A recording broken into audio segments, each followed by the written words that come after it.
Hark company medical company,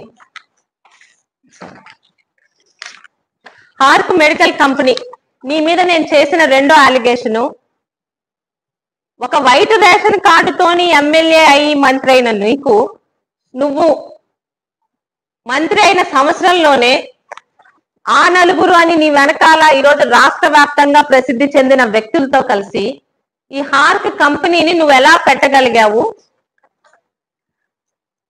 2021 October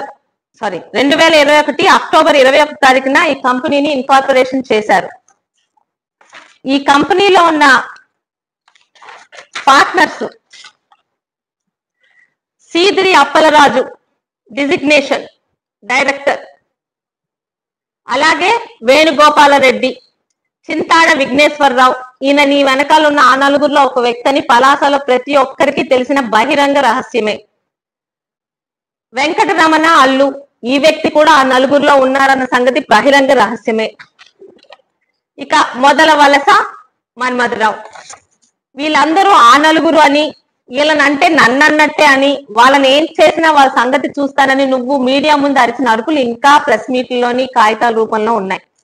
మరి ఈ నలుగురితో కలిసిన నువ్వు కంపెనీ పెట్టిన 21లో పెట్టిన కంపెనీ నువ్వు వైట్ రేషన్ కార్డుతో డాక్టర్ గా ఉన్న సమయంలో పెట్టిందా, మంత్రిగా మొదలుపెట్టి పలాస చుట్టుపక్కల ఉన్న కొండల్ని దోచుకొని నీ అక్రమ సొమ్ముతో పెట్టిందా? నీ మీద నేను చెప్పిన రెండో అలిగేషన్ కూడా విత్ సాక్ష్యాలతో నీ ముందు ప్రజల ముందు పెడుతున్నాను. సమాధానం చెప్పుకునే దమ్ముంటే సమాధానం చెప్పు. ఎందుకంత ఫ్రస్ట్రేషన్ నీకు? నాకు తెలిసి మొన్న ఇవేవో మీ పార్టీ వాళ్ళే సర్వే చేయించుకున్నారు, 72 మంది ఎమ్మెల్యేలు తీవ్ర వ్యతిరేకత ఉంది. అందులో కొంతమంది తీవ్ర వ్యతిరేకత ఉంది కొంతమంది పైన. ఆ తీవ్ర వ్యతిరేకత ఉన్నటువంటి వ్యక్తుల్లో మీరు కూడా ఉన్నారని ఇటీవల కాలంలో కొన్ని వార్తలు వచ్చినాయి. చాలామంది రాశారు, చాలా టీవీల్లో కూడా వచ్చింది.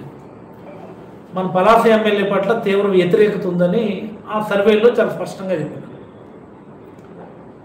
ఎందుకు ఉండదండి వ్యతిరేకత అంత ఉన్నది కాబట్టి చంద్రబాబు నాయుడు గారు వ్యతిరేకత ఉన్నటువంటి ఎమ్మెల్యేలందరినీ పిలిచి దుబ్బులు పెడుతున్నారట. ఆయన పార్టీని కాపాడుకోవడం కోసం ఆయన తిప్పలేండి.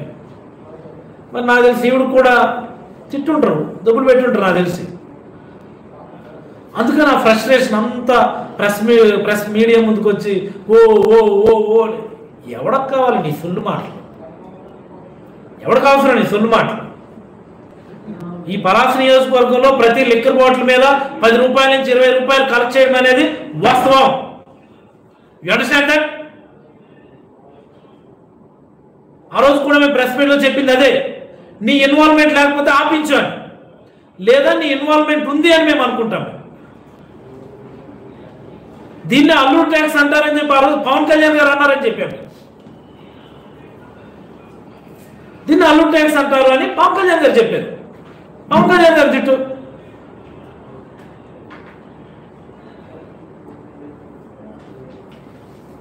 ఎవరి దగ్గర డబ్బులు తప్పేస్తారు మీరు? సాధారణ ప్రజల దగ్గర 6 కాలం కష్టపడి రోజంతా కష్టపడి సాయంత్రం పూట వచ్చాడు ఒక క్వార్టర్ అది వేసుకుంటాడు. వాడి దగ్గర నుంచి మీరు తీసుకున్నటువంటి 10 రూపాయలు వాడి రక్తాన్ని పీల్చేయడంతో సమానం. సిగ్గులచ్చా ఉండాలి. ఒక ఆడదాని ఇక్కడ ఎమ్మెల్యేవి నీ నియోజకవర్గంలో 15-20 రూపాయలు ఒక బాటిల్ మీద కలెక్ట్ చేస్తుంటే నువ్వు చూస్తావు అలాగా?